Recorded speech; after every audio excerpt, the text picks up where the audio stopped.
Correction de la partie Excel de l'épreuve récapitulative 1CP E, 1CP M.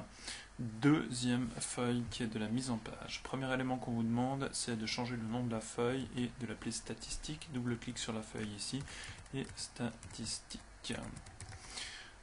Ensuite, on vous dit que toutes les cellules ont un alignement vertical centré. Alors on va sélectionner toute la feuille et on va procéder à l'alignement vertical centré ici en haut. Par la même occasion, on vous dit que la police utilisée est Arial. On va indiquer ici Arial et on valide. La taille la plus utilisée est une taille de 12. On met donc du 12 partout. On précise ensuite que le titre est en taille 22 et que la ligne 3 est en taille 16 et que les colonnes A et B sont également en taille 16. Alors là, j'ai malheureusement changé le titre. On va revenir sur le titre ici et le mettre en 22. Voilà qui est fait. Ensuite, on vous dit que les colonnes A à E ont une largeur de 16. A à E sélectionné ici. Clic droit, largeur de colonne 16, on valide. Les colonnes F et G sélectionnées ici, largeur de colonne ont une largeur de 30, on valide. Ensuite, les lignes 1 à 3 ont une hauteur de 51. Sélectionnez des lignes 1 à 3, hauteur de ligne 51. Ensuite, les autres lignes ont une hauteur de 24. Clic droit, hauteur de ligne 24. Je valide. Et par la suite, on vous dit que les couleurs utilisées sont bleu accentuation 1 plus clair 40% et bleu accentuation plus clair 80%. Nous verrons tout ça tout à l'heure avec le modèle. Et dans la ligne 3, il y a un renvoi à la ligne automatique. Et je sélectionne les cellules de la ligne 3 où je pourrais plus sélectionner toute la ligne et je viens cliquer ici sur renvoi à la ligne automatique. Alors, pour la suite, on vous demande de vous conforter, ou plutôt de vous conforter au modèle. Donc on va prendre le modèle ici, non pas l'énoncé, mais le modèle. Alors, on voit que Grindelwald, piste de ski, est centrée et que la cellule est fusionnée sur la largeur du tableau. Donc on vient sélectionner ceci, centré et fusionné. Piste de ski est en indice. On sélectionne piste de ski, clic droit, format de cellule, et on vient ici, dans le format de cellule, indiquer que le texte sélectionné est en indice. On valide. Les entêtes de colonne sont centrées et peut-être en gras. On va vérifier ceci. Non, pas en gras. Ensuite, on a petit massif et grand massif qui sont fusionnés ici sur la hauteur jusqu'à télésiège 3.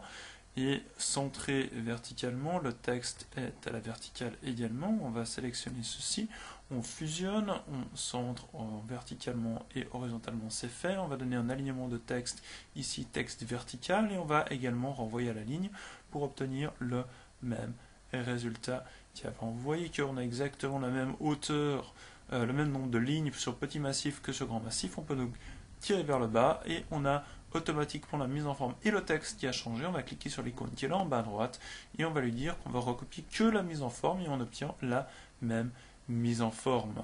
On va faire la même chose pour remonter télésiège 1. On sélectionne les trois lignes, on fusionne, on donne une inclinaison du texte. Alors, sauf erreur, le texte est comme ceci. Donc on donne un 45 degrés ici. Et puis on va centrer horizontalement et verticalement, c'est déjà fait. Et on va reproduire la mise en forme jusqu'au télésiège 6. On clique sur l'icône comme précédemment, on n'a recopié que la mise en forme et on est bon avec ceci. Pour la suite, eh bien, nous avons simplement des bordures blanches. On va voir alors encore peut-être les centrages. Donc on a la première colonne, la deuxième colonne qui ont un alignement à gauche. Et ensuite, on a des dates longues pour les deux dernières colonnes et on a des kilomètres pour la longueur de piste avec deux chiffres après la virgule. Alors l'alignement à gauche est déjà fait ici. Les longueurs de piste, on va sélectionner toute la colonne, CTRL SHIFT flèche vers le bas. On va faire un format personnalisé, on va donc aller dans nombre ici. Personnalisé, on va choisir le 0.00 pour avoir deux chiffres après la virgule, ouvrir les guillemets, espace, kilomètre, fermer les guillemets, on valide, la colonne est sélectionnée, on centre ceci. Le début de la saison et la fin de la saison, ces colonnes-là ont un format date longue, donc on va venir sélectionner ici dans le format des cellules un format date longue. Nous avons ceci, c'est également centré. On a donc les formats qui sont bons pour l'ensemble de notre tableau. Il nous reste à mettre les bordures et un peu de couleur. Je reviens juste un instant sur l'énoncé qui est là pour vérifier qu'on n'a pas d'informations sur les bordures. Nous n'avons pas d'informations sur les bordures. On va faire donc au plus près et on va également faire au plus près des couleurs, à savoir le titre, l'entête de colonne et ensuite grand massif en foncé. Alors, le titre, les entêtes de colonne et grand massif et c'est télésiège. On va chercher la bonne couleur, c'est un bleu, accentuation 1 plus clair, 80%, plus clair, 40%, excusez-moi, 40% ici. Et puis le petit massif, c'est un bleu plus clair, pardon, accentuation plus claire à 80% ici. Nous avons la première ligne qui est également ici en plus clair 80% et la deuxième ligne qui reprend ici du plus clair mais à 80%, à 40%, pardon. Et nous avons ici nos deux couleurs différentes. Une fois les deux couleurs différentes appliquées, nous sélectionnons ces deux lignes. On va prendre la poignée qui est ici en bas à droite et on va tirer vers le bas. Et une fois que ceci est fait, on va lui dire clic droit, clic sur l'icône ici, recopier que la mise en forme. Nous avons donc les couleurs qui ont été effectuées correctement, la mise en forme qui est effectuée correctement. Nous en avons terminé avec les trame de fond. Il nous reste à appliquer les bordures. Pour appliquer les bordures, nous allons sélectionner l'entier du tableau ici.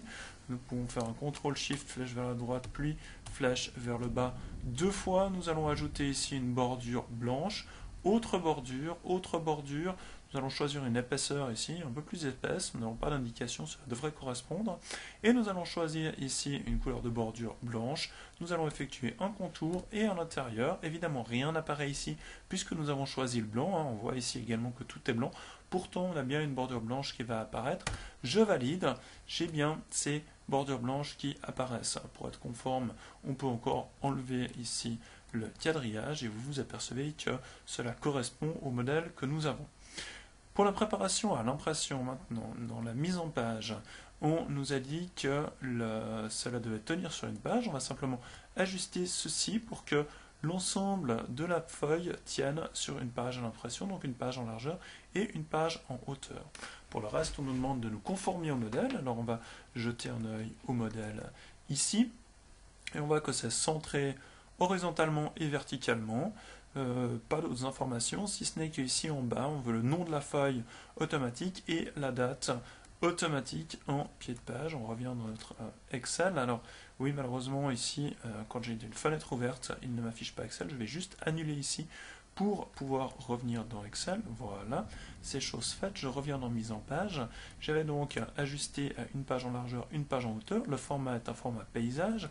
Alors, pour les marges, j'ajuste horizontalement et verticalement. Dans les têtes et pieds de page, je viens ajouter un pied de page personnalisé. Et on se souvient que en bas à gauche, nous avons, sauf erreur, le numéro de page. Et en bas à droite, la date. Alors je vais l'inscrire comme ceci avec la date. Et ici avec le numéro de page. Le numéro de page se situe ici avec insérer le numéro de page. Je valide, je valide. J'ai un tout petit doute, je vais voir la conformité avec mon modèle. Et dans mon modèle, c'était le nom de la feuille et non pas le numéro de page. La date était correcte. Alors on va revenir sur Excel et on va modifier ceci en venant dans mise en page, en tête et pied de page personnalisé et non pas page ici, que je sélectionne, j'efface, mais le nom de la feuille. Le nom de la feuille, c'est le petit bouton qui est ici, qui vous donne le nom de la feuille. Vous cliquez sur OK, vous cliquez sur OK, on peut faire un aperçu avant impression et on s'aperçoit que cela correspond au modèle.